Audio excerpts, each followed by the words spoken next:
എല്ലാവർക്കും നല്ലൊരു ഞായറാഴ്ച ആശംസിക്കുന്നു. ഞായറാഴ്ചയായിട്ട് എല്ലാവരും എന്താ പരിപാടി? ഞങ്ങളിത് ഇതൊക്കെ തന്നെ കേട്ടോ. അപ്പോൾ നല്ല കപ്പ കിട്ടിയിട്ടുണ്ടായിരുന്നു. അപ്പോൾ കപ്പയും മീൻകറിയാക്കാം ഇന്നത്തെ വിഭവം എന്ന് വിചാരിച്ചു കേട്ടോ. ഈസ്റ്ററിൻ്റെ വീക്സ് ഫുള്ള് ഇറച്ചിയുടെ മേളമായിരുന്നതുകൊണ്ട് തന്നെ ഈ പ്രാവശ്യം ഞങ്ങൾ മീൻകറി വയ്ക്കാമെന്ന് വിചാരിച്ചു. അങ്ങനെ ഒരു നാരങ്ങകളൊക്കെ കുടിച്ച് ഞാൻ ഓടി വന്നപ്പോഴേക്കും മമ്മി മീൻ റെഡിയാക്കി വെച്ചു കേട്ടോ. മീൻകറിയും കപ്പയും അത് മലയാളികളുടെ ഒരു ഹരമല്ലേ, പ്രത്യേകിച്ച് മത്തിയാണെങ്കിൽ പിന്നെ പറയണ്ട. അങ്ങനെ നല്ല അടിപൊളി കപ്പ പുഴുങ്ങിയതും മീൻകറിയും കൂട്ടി നല്ലൊരു ഊണും കഴിക്കാമെന്ന് വിചാരിച്ചു കേട്ടോ. കപ്പ മാത്രം കഴിക്കുന്ന അത്ര എനിക്കിഷ്ടമില്ലാത്തതുകൊണ്ട് തന്നെ ചോറിൻ്റെ കൂടെ ചെറിയ രീതിയിൽ കറിയായിട്ടാണ് കേട്ടോ ഞാൻ കപ്പ എടുത്തത്. കപ്പയുടെ മേലേക്ക് മത്തിക്കറി അങ്ങനെ കോരി ഒഴിച്ചിട്ട് എന്താ ടേസ്റ്റ്! നാവിൽ എത്ര പേരുടെ വെള്ളമായിരിക്കില്ലേ വന്നത്. എന്തായാലും എല്ലാവർക്കും ഇഷ്ടമുള്ളൊരു വിഭവം കൂടെയാണ് മത്തി.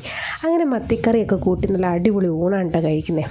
അങ്ങനെ കപ്പയും മത്തിക്കറിയും മത്തി വറുത്തതൊക്കെ കൂട്ടി നല്ലൊരു ഊടും പാസ്സാക്കി ഇരുന്നപ്പോഴാണ് ഓടി വന്നിരിക്കുന്നു നല്ല പെരുമഴ. ഇന്നലത്തെ കഴിഞ്ഞ് അടിപൊളി മഴയാട്ടോ ഇന്നും പെയ്യുന്നത്. അപ്പോൾ എല്ലാവർക്കും ഒരിക്കൽ കൂടി നല്ലൊരു ഞായറാഴ്ച ആശംസിച്ചുകൊണ്ട് tata bye bye, see U.